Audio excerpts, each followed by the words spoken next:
É muito comum nós ouvirmos pessoas dizer assim: ele deve estar em bom lugar, ele deve estar olhando para nós lá de cima, ele deve estar nos acompanhando, ou ela, minha mãe, meu pai, enfim, os parentes, né? Não os meus pais são vivos. A experiência de morte da nossa família, muito próxima que passamos, foi a morte da minha primeira filha. Eu tive duas filhas. A minha filha primogênita morreu quando tinha menos de 1 ano de idade. E para alguém, tornou-se um anjinho, tornou-se uma estrelinha, está num bom lugar, está num paraíso, está com Cristo, está no céu. Do céu nos veem, do céu nos acompanham. Outros, para outros, foram para o inferno, já estão pagando pelos seus pecados, passaram pelo purgatório, mas não é isso que a Bíblia ensina. Não é isto que a Bíblia ensina.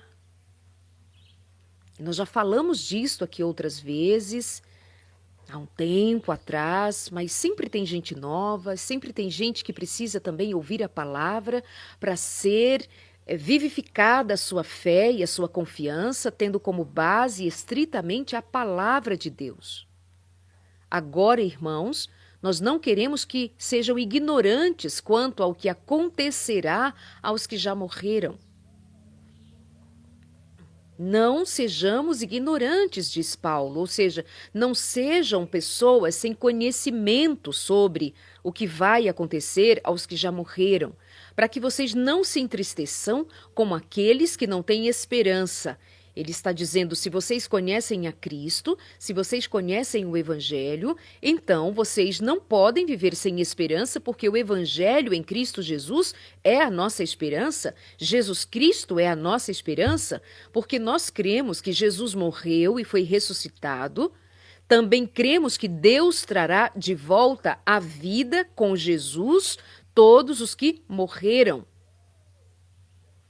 Dizemos a vocês pela palavra do Senhor, nós, os que ainda estivermos vivos, quando o Senhor voltar, não iremos ao encontro dele antes daqueles que já morreram.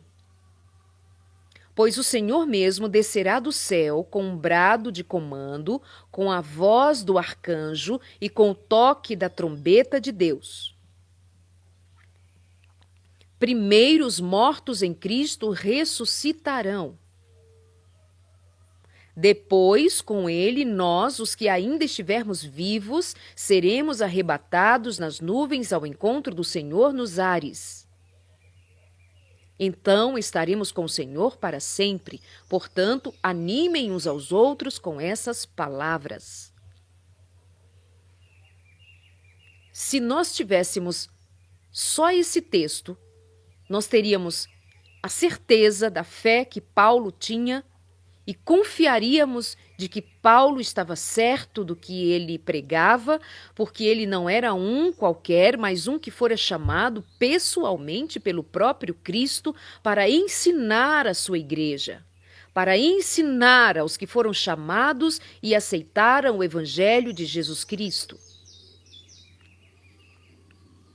Dizemos a vocês pela palavra do Senhor, nós os que ainda estivermos vivos quando o Senhor voltar, ou seja, o evento do reencontro com os nossos queridos será a volta de Jesus Cristo. Aquele será o tempo, aquele será o momento, aquela será a hora. Jesus Cristo voltará nas nuvens dos céus, com poder e grande glória.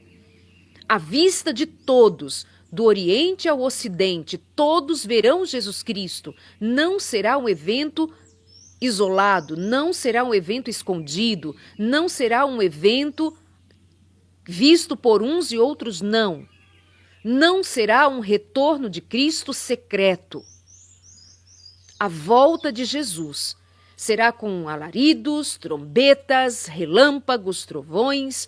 A natureza se manifestará diante da chegada de Jesus Cristo nas nuvens dos céus.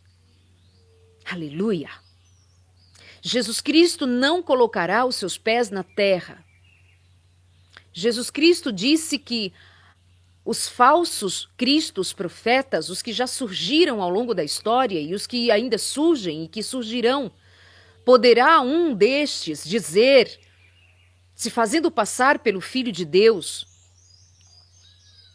sob a influência maligna, dará sinais, fará sinais e prodígios diante dos olhos das multidões, e multidões crerão. Mas nós que temos conhecimento da palavra de Deus, sejamos muito certos da palavra de Deus e busquemos o Espírito Santo para nós não sermos enganados, porque virão falsos mestres, já passaram por nós, virão outros, e se levantará um no final dos tempos especificamente, com sinais e prodígios, enganará a muitos, dizendo ser Cristo, dizendo ser o Cristo.